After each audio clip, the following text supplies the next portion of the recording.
Welcome back, stranger, to the fascinating reality where I look at my computer screen and watch some YouTube video while you eat dinner or something. Welcome back, friends.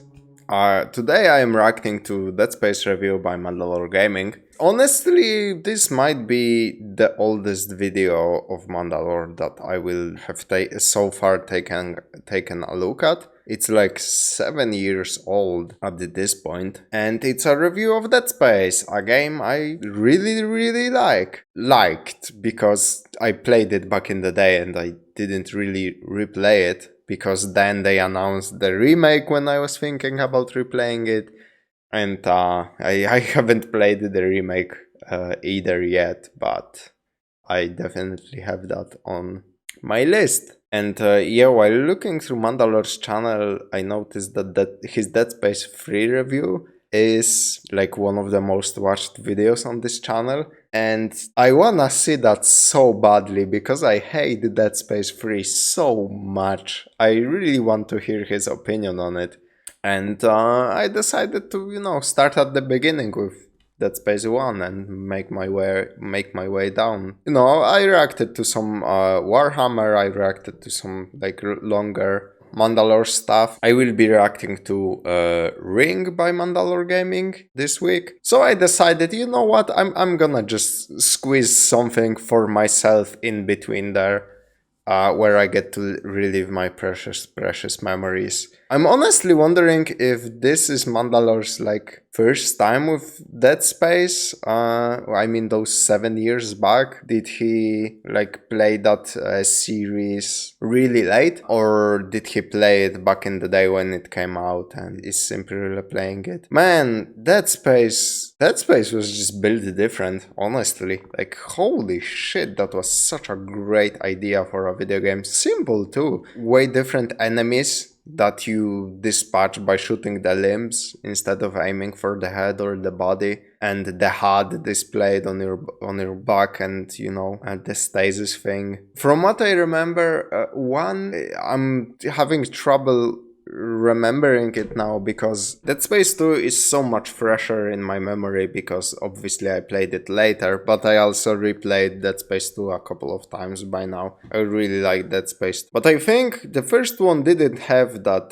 telekinetic grab thing, right? That was fucking awesome in Dead Space 2. But anyway, let's just get into it and see what Mandalore has to say about it. Oh, he did it for Halloween back in the day, I guess.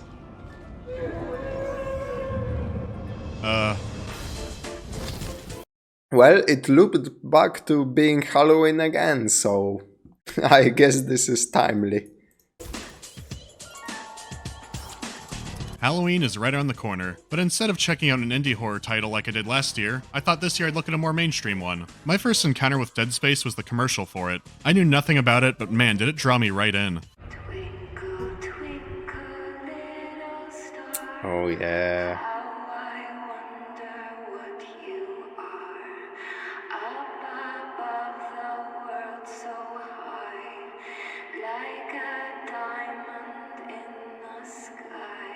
It would just be a long shot of a spaceship area and then bam, cut to violence. I was really curious, and I ended up buying it not long after that. So what's this all about, and how does it hold up 9 years later? To start— Okay, so he played it like back in the day. Okay, gotcha. It's weird to think that so much time has passed since Dead Space 3 by now. Like, there are new gamers who weren't around for it, and also there are people who just weren't gamers and now are. And man, it's so weird to think that people will be rediscovering Dead Space at some point. I mean, now we have a remake, so I guess that point already came, but holy shit. Rediscovering Dead Space via the remake and maybe going on to play 2 and 3 has to be so heartbreaking when you finally play 3. God damn, that game is... It's the antithesis to everything Dead Space is all about. I mean, it was enough to kill the series until we got the remake, so that has to fucking say something on its own, right? Start with the how does it hold up part, I need to talk about the PC port. Unfortunately, this game is possessed by the devil.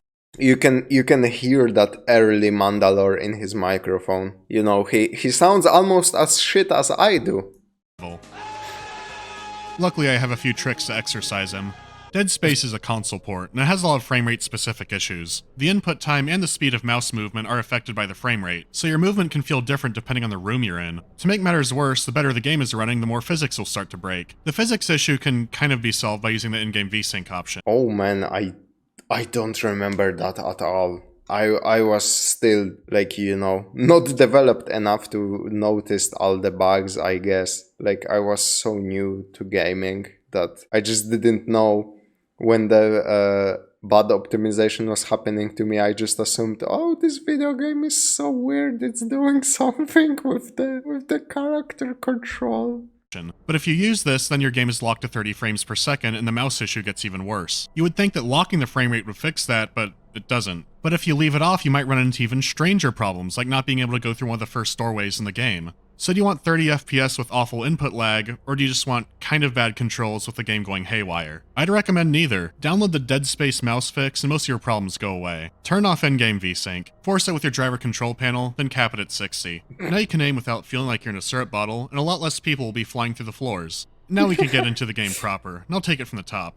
You play as a ship engineer named Isaac Clarke in the far future. He's part of a repair team sent to a mining ship. The USG Ishimura was mining a planet when suddenly it stopped communicating with its Nice Left 4 Dead music. corporation. So instead of an action hero or a soldier, you're essentially playing as an employee of Space Geek Squad. When things go wrong, you end up stranded on the ship. It turns out they have a bit bigger problems than the broken Wi-Fi. So it's up to you to find out what happened and fix the Ishimura. That's all I'm gonna say about the plot for now. Let's look at the visuals. Dead Space looks incredible. I was actually a bit shocked at how well it held up. This is a port of a 360 game that looks great, so what went right?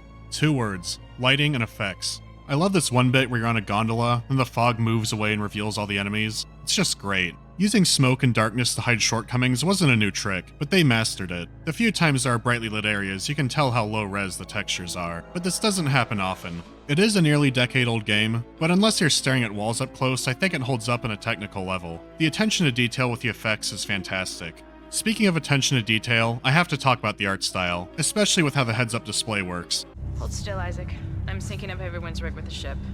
That's your health bar filling up. Where other games have some kind of health bar, it's just right there on your body. If you want to read some logs, you just pull it up in front of you. No going into a menu or anything like that. Is that the crew? Yeah, just move the camera around. It's really there. How much air is left? The suit will tell you. Where's the objective? The suit will tell you. If you're really lost, you could always use the 3D map. That's pretty handy. Check out the inventory. Isaac follows along with whatever you look at. How many rounds are left in your weapon? The gun will tell you. This might not seem like a huge deal, but it does. It is. It's super fucking cool that there's essentially no HUD for the entire game. Does wonders for helping to draw you into the setting. All of that video game UI stuff is just a part of their world. I mean, if you're working at a Harris Teeter, you probably don't need to wear a health bar, unless it's, you know, the Sunday rush. But what if you worked here? A lot can go wrong in space. Maybe there's some kind of solar flare or a big rock knocks out the AT&T communication tower. Frank's been awfully still. I hope none of those micrometeorites hit him. Well, now you don't have to wonder. You'll know. You could be saying that's a stretch because there are better ways to do this, but they sell this to you right from the start. Right when you walk aboard, there's a big display telling you how it's the oldest mining ship in the fleet and how happy the company is you're there. If you've worked in retail or a call center, you already know what's up. Hey, my spacesuit kind of looks like a pair of pajamas with some plating on it. Did they cut some corners? Then you find the limb replacement lab. They want to keep you working. They're growing fetuses to harvest the stem cells for this, I think. Concordance Extraction isn't a good company. You're not getting workplace insurance. You lost it when you dragged that ladder that one time. Details. The ship and everything on it has a really cool industrial look. I've seen Ishimura compared to the Nostromo from Alien, and I agree. There's a lot of inspiration from that there, though Dead Space certainly looks a bit more modern. I was really satisfied with how they presented the ship. It seems practical, like this bathroom. Here's where they grew all their food. Here's where they process asteroids. Here's where the crew blew off some steam. Some all-American zero-G hoopers. In case you couldn't tell already, I really like the world of Dead Space. I think it's unique. It's also very well animated. I love how tense Isaac looks, and he's always suspiciously looking around. I can't really say I blame the guy.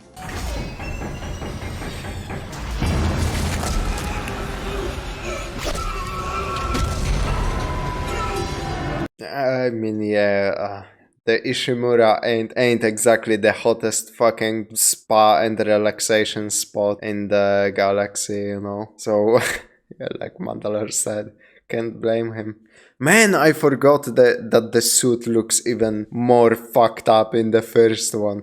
In the second one, it looks a little bit, it gives you a little bit more protection. And the game came with 13 fucking DLC packs that change your armor look, so, you know. Dumb teen me actually looked at the really shiny, pretty armor and from the DLC packs, and I was like, oh my god, this looks so cool, I'm gonna use it because it makes this dumb nerd look so cool. And now I'm like, that's such a disservice to the art style of this fucking video game. God damn, those DLCs are... I'm assuming Mandalore brings it up in like subsequent Dead Space 2 and obviously 3 reviews because they went fucking ballistic with those DLCs.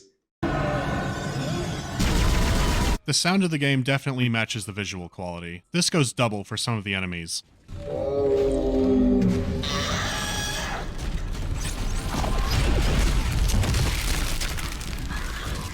Yeah, those Dead Space necromorphs are so nasty. Obvious inspiration from The Thing, obviously, where different pieces are almost like a independent being that tries to get away and bite at your ankles if they don't have legs or arms anymore. It's so nasty.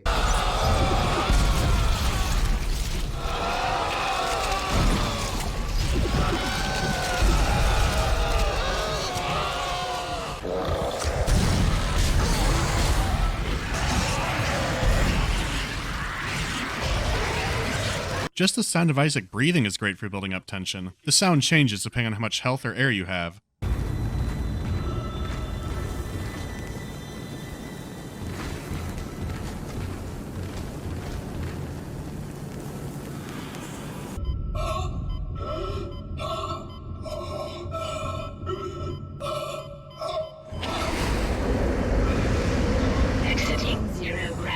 And that high-pitched beeping when you're running out of oxygen. God damn. What a soundscape. Exiting vacuum.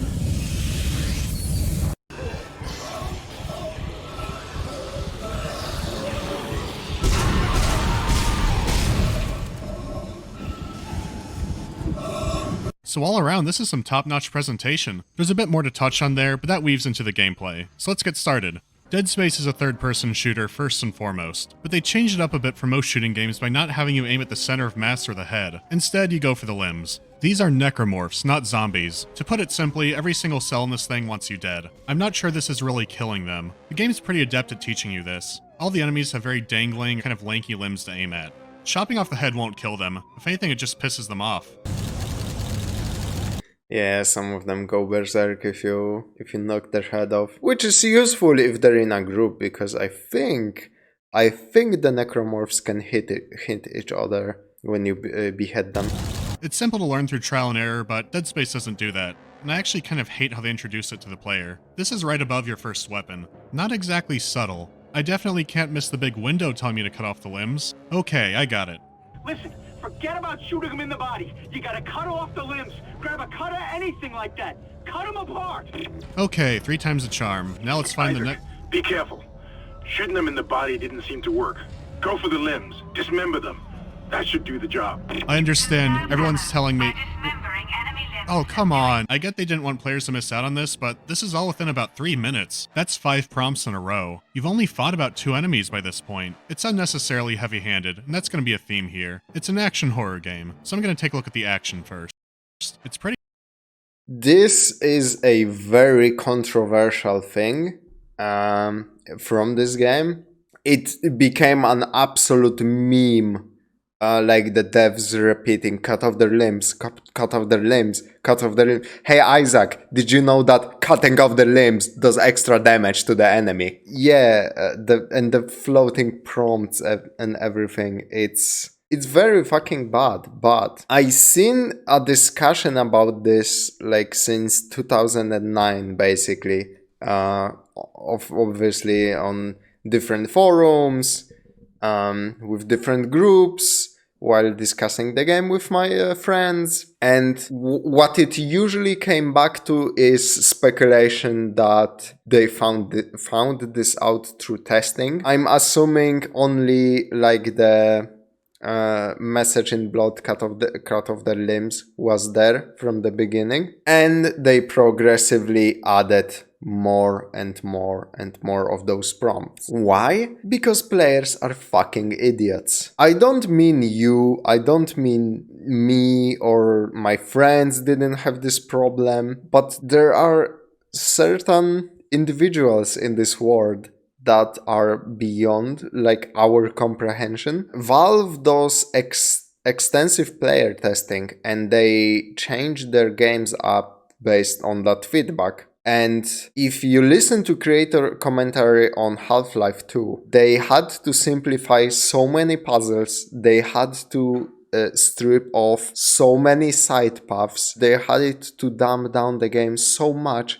because some of their playtesters were doing fucking donuts in a tunnel for hours. You have a tunnel on the left and a tunnel on the right. The tunnel on the right leads you to progress to the next room, and the tunnel on the left is a simple loop to the beginning. And there are reports of Valve devs who witnessed during a playtest a player going to the left tunnel for hours and just circling and circling and circling. And if you ever listen to how Valve does their playtests, they basically pick people, they sit them down in a room and they never interact with them, they just write notes. So there are devs who had to fucking watch that happen in front of their eyes, and they couldn't tell the guy, what the fuck are you doing, or slap the controller out of his hand. They had to actually watch that until he was just done, and in the final game they just closed that left tunnel. And this is, I'm assuming this is what happened to the Dead Space devs. They had some playtesters that were really fucking, that were real fucking blockheads. This is as pure speculation because I did not find any interviews that actually confirmed this. So, you know, hard to tell at this point. But at the same time, they wouldn't put 5 fucking warnings in a row if there weren't some shenanigans going around in the background. So yeah, to be fair, the hand-holding that this game does is surely not by design, because that when you play, that moment feels so unnatural. Like they really had to put all of that in a row after finishing the entire game, for example. Like it really feels like they just slap that on top of each other. You can almost feel the frustration in that. Like, I will show you, motherfucker, not aiming for the limbs. Here's another goddamn prompt that will stop you before entering the door. And there are probably still people who don't do that. So, you know. Pretty damn solid. As the engineer, your main task is to get the ship working again. The necromorphs aren't making this easy, but you have some weapons to dispose of them. Instead of guns, most of your weaponry is mining equipment. But this is dangerous, future space mining equipment. They had an arm factory after all. When gravity-tethered buzzsaws are part of your equipment, it makes sense to have an arm factory. The 7 weapons in the game each feel very different, and all have a multitude of roles you can use them for. You can carry 4 at a time, so that leaves a lot of room to experiment. It's all about preference. The one gun in the game, the pulse rifle, needs a lot of ammo for these little enemies. There could be a better way. Or even better than that. Each weapon also has an alternate fire mode, so depending on what you're carrying, it can feel like having 8 weapons. The variety in weapons is perfect for matching all the different enemies. If something is giving you trouble, maybe some new hardware will do the trick. This is a bad mindset to have in real life, but here, it's good. It's neat to think about the practical uses of these tools, before they're being used to slaughter monsters. The pulse rifle does raise some questions. It's possible to just beat the game with a plasma cutter, though you'd be missing out all the fun and the variety. See, I got that, bad man. Besides conventional weapons, you have some other tools. You have a stasis module that will temporarily slow enemies down. This is useful for getting out of a tight spot. You especially need it for dealing with level hazards. Pretty handy.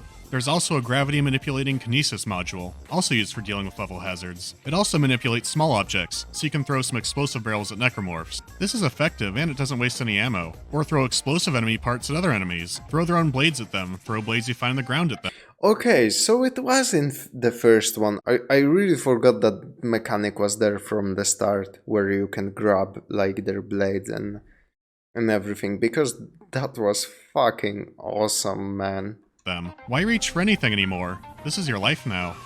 You can find health packs, ammo, and money by searching around the ship. Most ammo you find is based on what weapons you're carrying. This way your loadout won't affect your salvage rates. You always need to be on the hunt for the boxes and lockers, they're your lifeblood. This is another bonus for the breadcrumb system. You always know which way you need to go, so you can go another way. There's no worrying about which way is the right way and which way is the explorer's way, the game tells you. On top of that, it only tells you if you ask for it. If you don't want directional help, the game never gives it to you. Looking for health and ammo is a given, but there are a few other things to keep an eye out for. Every once in a while you might find a new item, weapon, or armor schematic. These items can be brought to a store. Once it's there, you can buy the items. Then you go on the hunt for the money, or valuable items you can sell for the money. Anything you find can be sold, no trip is wasted. A better suit means more damage resistance and more inventory space. It always feels like a major accomplishment when you get some new threads. It's a progression milestone. You can make smaller ones along the way. Scattered through the levels or on tough enemies are power nodes. There's also an option to buy them at the store, but at 10k a pop they're expensive. If you find a workbench, all of your weapons, your suit powers, and the suit itself can be upgraded. The items are upgraded with a circuit system, so you might need 3 power nodes just to get the first upgrade. So making your health bar bigger would cost 3 power nodes. But if you improve a weapon, it might cost less power nodes to get upgrades. A capacity upgrade fills your weapon with ammo, so it might be a good idea to wait until your ammo is low before upgrading your capacity. That's saving some money. I think it's a good system because you can't just rush something like a damage upgrade. You have to think about it a bit. As an added bonus, it's not just numbers. When your weapon's upgraded, you get new visual and sound effects.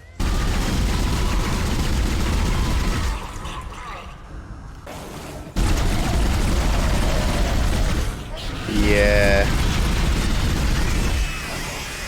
It's really cool how you progress through the game. Like, yeah, your suit gets more of those like little notches, because each like piece, the back on his arm, on the legs, that's those are suit upgrades in the visual form. If you upgrade your HP, the little spine thing gets longer. It's such a cool way to make you feel like not only are you getting that more health, more armor, but visually your Isaac is getting more like kitted out with ridiculous weaponry and that heavy armor. That progression system is fucking cool.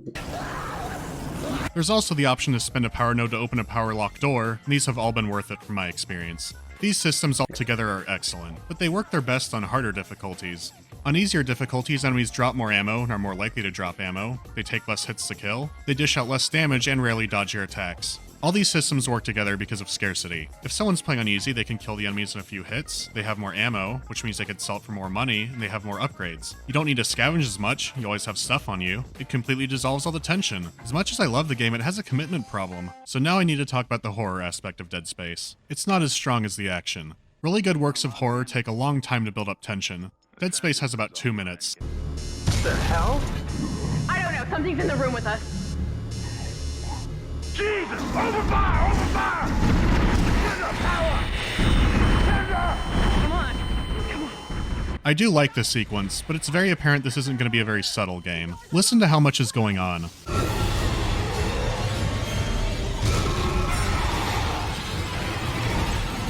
Okay, the music is a little too much. Run, Isaac. Get the hell out of there. I can barely hear myself think.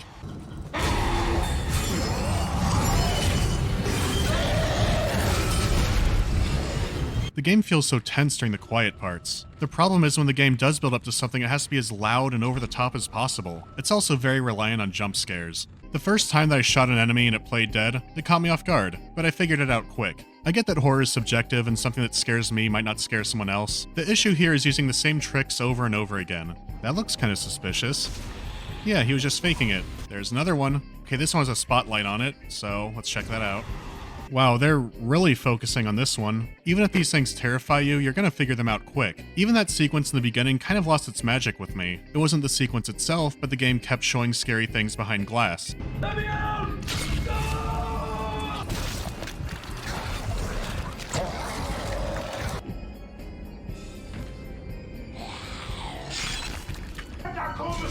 It's like, it does it to you once at the beginning, that's fine, but every subsequent time you know there is no danger to you, it's just showcasing a new enemy or whatever. And the tension is just gone, you're just sitting there going like, oh yeah, this new enemy spits out bolts or something, cool.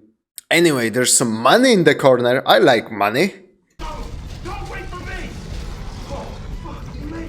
She had faith. And now she awaits her transport. Howdy. I'm not even gonna test this one. A lot of the Ishimura is very tight hallways, so what happens is you'll be going down chasing an enemy, and then they'll spawn one behind you. I'm not gonna make a montage of those because it's so constant, but basically whenever you fight, look over your shoulder, there's probably something there. This is Benson. Everybody listen up. They're using the vents. That's how they're getting around the ship. They're gonna be popping out of vents a lot. Bursting out of a vent is their main method of spawning for the whole game. I know the phrase "don't let him see the monster" won't work in Dead Space, but another method does. I get that the necromorphs are mainly based off of the alien in the movie The Thing, but there's some key differences in execution. Both necromorphs and the Thing are grotesque alien monsters. Both of them appear completely in the light. But what made the Thing scary is that it was unpredictable. It had multiple forms it could take and methods of getting around. The Thing didn't burst out of the broom closet every time it appeared. Dead Space is fully capable of making this work. It does it a few times.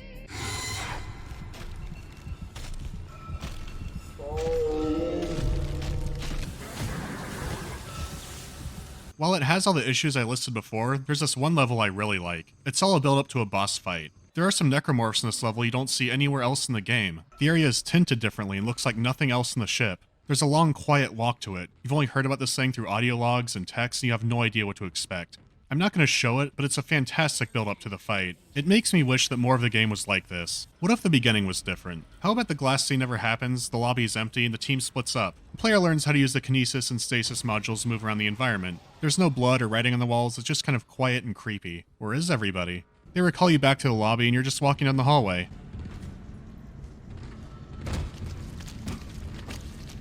What the hell was that? It wouldn't have to be long. You could go to the lobby and replay the glass scene like normal, but maybe a little bit of build-up would be nice. I felt more tense when the necromorphs weren't attacking me.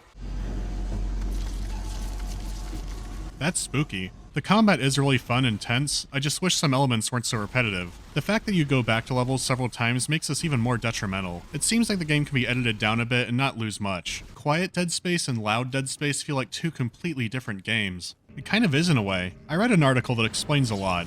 When Resident Evil 4 came out, it was, no pun intended, a game changer. The offset, over-the-shoulder camera would go on to influence a ton of games. So you have a horror title relying more on action elements that becomes wildly successful. When this happened in 2005, the Dead Space team was the System Shock 3 team. The team was so impressed by it, they decided to make their own Resident Evil 4, but put it in space. I'm not exaggerating that. There was a lot of clunkiness in 4 they wanted to improve on, but it's safe to say without Resident Evil 4, there would be no Dead Space. The setting of Dead Space and the I mean, yeah, the influence is just so very obvious. The whole combat loop where Resident Evil was the same thing. Like in RE4, I rarely actually aimed for the head because it sometimes gave you a critical hit, but it also made the tentacle thing shoot out of their fucking head or where their head used to be. So I always aimed for the knees so they would bend down and you can just kick them in the face or suplex the church guys. That was super fucking awesome. And you can see that very much in Dead Space where you are shooting at the limbs, not the head, which really subverted how third-person shooters or shooters in general played. But yeah, they could have kept the combat and went for a little bit of a different tone. I completely agree with Mandalore. concept are very similar to System Shock, so that all makes sense. It's really not a hard stretch to make if you've played both games. System Shock is much slower than Resident Evil 4. I can't even say that I think one game is better because they're so different in how they're presented. This completely explains why I find some parts of Dead Space to be really jarring. It's like one moment it's quiet, tense, and slow building, and then bam, you're in Resident Evil 4 mode. There were a few parts where I felt like I could see it happening in real time. Like necromorphs would just be quietly stalking around with no music, then one sees you and it all shifts.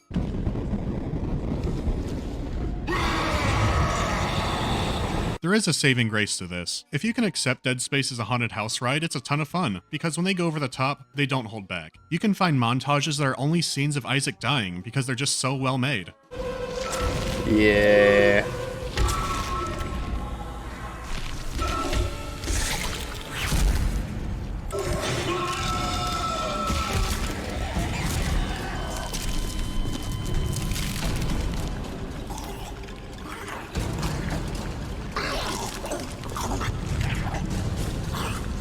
Man, some of those death scenes are fucking amazing.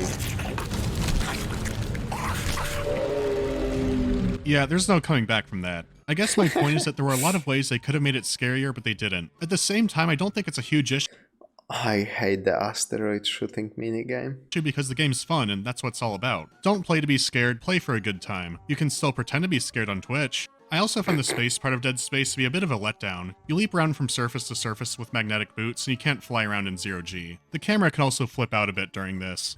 It's not horrible, but vastly improved in the sequel. As for the story, the character parts are kind of weak. Isaac is also trying to find his girlfriend on the ship, but he's a silent protagonist. I mean, technically he has some journal commentary, but I was way more invested in the mystery. I'm gonna talk spoilers, so go to here if you don't want to see those.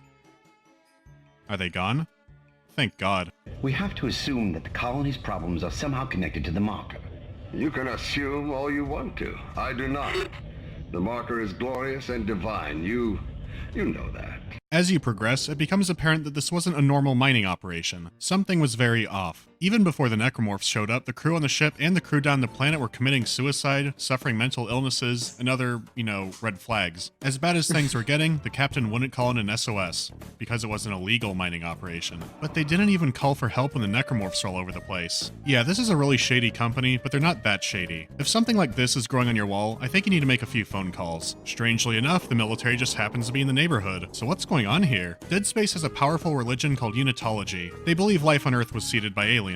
They claim an alien artifact called the Marker was discovered on Earth, but the government covered it up. Well, you'll never guess what they found on the planet. A fresh new Crayola red marker. Its discovery driving people insane or turning them into monsters is a bit of a test of faith for the crew. Not all of them are Unitologists, after all. The ones who are feel conflicted about it. Is it supposed to work this way? Is something going wrong? Or is this always how it was meant to be? So naturally you get some power struggles. It's nice that you could put a lot of this together on your own before the game outright tells you. I'm usually not a fan of scary graffiti, but if you want to be a serial box translator, you can figure out some elements early. I do like that being an option. But then the twist happens. The captain was sent there to retrieve the marker. The church and the company have pretty close ties, and so when a survey team found it, they rang the church rang the captain. The last captain just didn't have what it took. But then, triple twist. One of the repair crew members is a covert agent. The marker on the planet is actually an artificial copy of the real marker. The government tested it on some barren wasteland world where no one would bother them. When it turned out to have issues, they made the zone off limits and buried it. The scientists altered the marker so that it would contain the necromorphs. That way the other undead scientists would be trapped there. But your crewmate wants to bring it back to the government and leave you to die. Some of these beats are kind of familiar. Oh right. Yeah, the alien influence is very strong with the story. You do find out earlier that your girlfriend is alive. There's something suspicious about it, but I can't put my finger on it. Alright, she's been dead the whole time. As much as I think the character elements are weak, I do like this one little moment here. It's not much, he's still silent, but hey, it's something. Isaac tries to return the marker, but things don't go as planned. The whole game built up to this, and it's worth it. I just wanna say, Isaac being a silent protagonist fucking sucked. In an interview, the creator of the game really tried to hype this up as some kind of selling point that, oh, this was never done before, except in Half-Life 2, which this game also draws many inspirations from. I mean, all of the gravity things are just gravity gun from fucking Half-Life. And yeah, they tacked this up where, oh, Isaac doesn't follow orders and, you know, he's a silent protagonist, they're just trying to survive and something. But him being silent really robs this game of, like, more story and, like, some better character scenes. It's impossible to place yourself in the shoes of Isaac. He's too much of a character already.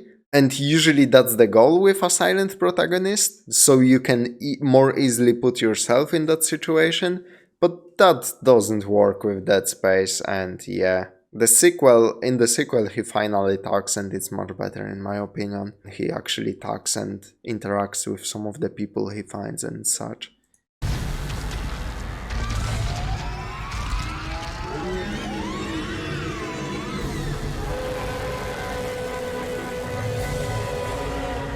It was so worth it to be here. This thing is amazing.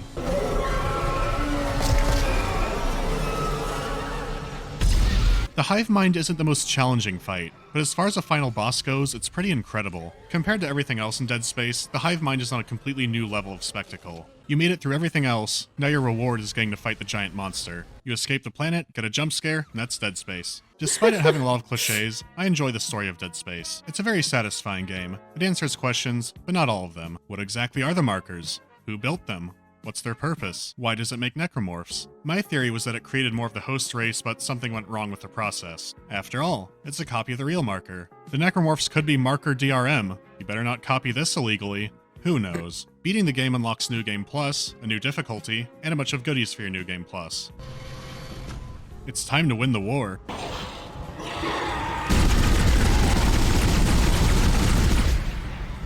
Despite its flaws, Dead Space is a solid game, and I highly recommend it. Just remember to tweak your settings a bit. Next time I'll be going over a game that I think is better than this one. I'll see you next time when Wait, I forgot to mention a secret. Dead Space has 12 named chapters. If you put together the first letter of each chapter, you get a secret message. With that out of the way, thanks for watching. I'll see you next time.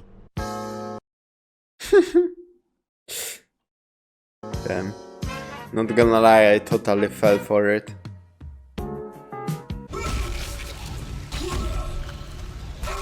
Bro, the fucking Dead Space stomp is so good. Just the sounds and the meaty impact with the necromorph bodies. It's so good. And yeah, I guess I agree with most of it. I gotta say, I forgot how actually how this game sabotages its own horror with the music and the radio. Oh my god, run away, Isaac! They're gonna get you! Oh my god! Cut down their limbs! Yeah, the radio chatter and the music for the most part is really bad. Bad is not the right word, because they're good at making this an action game, and yeah, it could have been way more horror-y.